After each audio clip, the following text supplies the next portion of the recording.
Oxygen സിലിണ്ടറിന്റെ സഹായമില്ലാതെ Everest കൊടുമുടിയിൽ കയറി സ്കീയിംഗ് നടത്തുന്ന ആദ്യ വ്യക്തിയായി പോളിഷ് സാഹസിക സ്കീയർ ചരിത്രം സൃഷ്ടിച്ചു.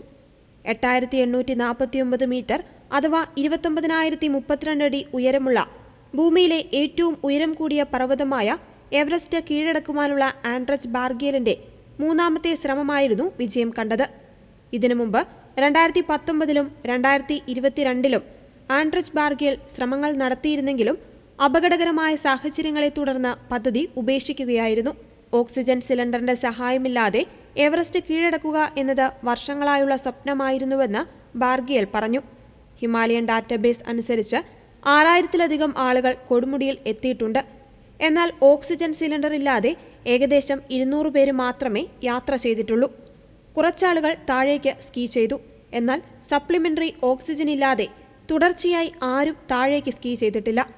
മരണമേഖല എന്നറിയപ്പെടുന്ന ഓക്സിജന്റെ അളവ് അപകടകരമാംവിധം കുറവായ 8000 മീറ്ററിന് മുകളിലുള്ള ഈ പ്രദേശം കീഴടക്കുവാൻ ബാർഗിയൽ 16 മണിക്കൂറാണെടുത്തത്. പർവ്വതത്തിന്റെ മുകളിൽ വായു വളരെ നേർത്തതായതിനാൽ സമുദ്രനിരപ്പിൽ നിന്ന് ലഭ്യമായ ഓക്സിജന്റെ 1/3 മാത്രമേ പർവ്വതാരോഹകർക്ക് ലഭിക്കൂ.